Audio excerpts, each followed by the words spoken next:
ফের আদালতে ধাক্কা খেল কালীঘাট তৃণমূল। নেটের প্রশ্নফাঁস ইস্যুতে মিছিলের অনুমতি পেল না তারা। জমায়েত করেও সরে যেতে হলো মমতা বন্দ্যোপাধ্যায় ও দলের কর্মীদের। পুলিশের তরফ থেকে যেটা বলা হয়েছিল, আমি ছবিটা দেখানোর জন্য পার্থপ্রতিম রায়কে বলবো যে দেখো, পুলিশ আধিকারিকরা এখানে তৃণমূল কংগ্রেসের তরফ থেকে যে জমায়েত ছিল সেটা কিন্তু তারা এখান থেকে সরিয়ে দিয়েছে।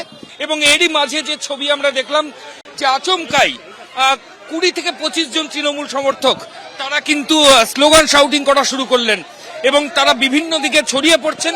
পুলিশ আধিকারিকরা তাদেরকে নিয়ন্ত্রণে আনতে কার্যত এখন হিমশিম খাচ্ছেন। সেই ছবি কিন্তু আমরা এই মুহূর্তে সরাসরি দেখাচ্ছি। নেটের প্রশ্নফাঁস কাণ্ডের প্রতিবাদে শুক্রবার ধুন্ধুমার পরিস্থিতি তৈরি হয় ধর্মতলায়। একই ইস্যুতে শনিবার পদ্মপুকুর সিআইটি মোড় থেকে মৌলালি পর্যন্ত মিছিল করতে চেয়ে পুলিশের কাছে অনুমতি চায় কালীঘাট তৃণমূলের ছাত্র ও যুব সংগঠন। শুক্রবার প্রথমে পুলিশ অনুমতি দিলেও পরে জানানো হয় অনুমতি দেওয়া যাবে না। অনুমতি না পেয়ে কলকাতা হাইকোর্টে মামলা করে কালীঘাট তৃণমূল। সেই মামলার শুনানিতে শনিবার সৌগত ভট্টাচার্য বলেন, শুক্রবার ধর্মতলায় যে পরিস্থিতি তৈরি হয়েছিল তার প্রেক্ষিতে অনুমতি দেওয়া যায় না। ছাত্রদের আন্দোলন সমর্থন করতে বিভিন্ন রাজনৈতিক দলের মিছিলকে অনুমতি দিলে এই ইস্যু আরো বড় আকার ধারণ করবে। কোনো অপ্রীতিকর ঘটনা ঘটলে আদালতের উপরেও দায় বর্তাবে। সাহেব এটা অর্ডারে রেকর্ড করলেন, বেনজির একটা অর্ডারে রেকর্ডিং হলো যে আইন শৃঙ্খলা ব্যবস্থা এখন এরকম পর্যায়ে গিয়ে দাঁড়িয়েছে যে নতুন করে যদি রাজনৈতিক দলেদের ছাত্র সংগঠনদের আন্দোলনের পারমিশন আদালত দেয় তাহলে সেটা আরও সিচুয়েশনকে ডিটোরিয়েট করবে। এইরকম একটি পরিস্থিতি, এই পরিস্থিতিতে নতুন করে অর্ডার দেওয়া দিলেন না জজ সাহেব। আদালতের নির্দেশ না আসা পর্যন্ত পদ্মপুকুরে জমায়েত করতে শুরু করেন কালীঘাট তৃণমূলের নেতাকর্মীরা।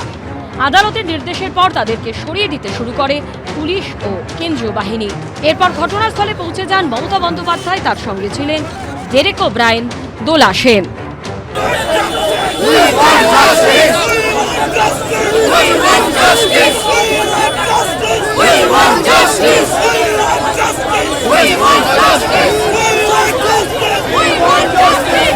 এরপর স্কুটারের পেছনে বসে কালীঘাটের দিকে রওনা দেন মমতা বন্দ্যোপাধ্যায়।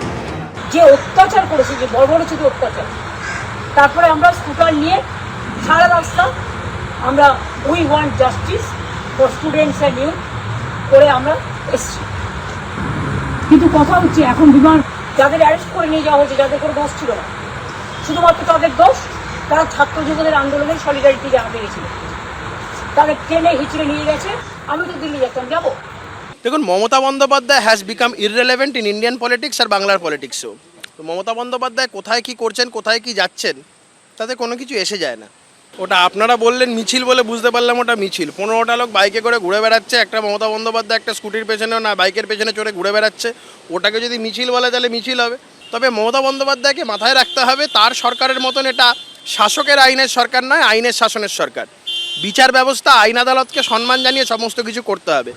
কুণাল ঘোষ ও প্রশান্ত চট্টোপাধ্যায়দের লালবাজারে নিয়ে গেলে সেখানে পৌঁছে যান কালীঘাট তৃণমূলের নেতারা। ঐশী মুখোপাধ্যায়, মৌক ঠাকুর চক্রবর্তী ও রোমা পালের রিপোর্ট, এবিপি আনন্দ। এবিপি আনন্দ, এগিয়ে থাকে, এগিয়ে রাখে।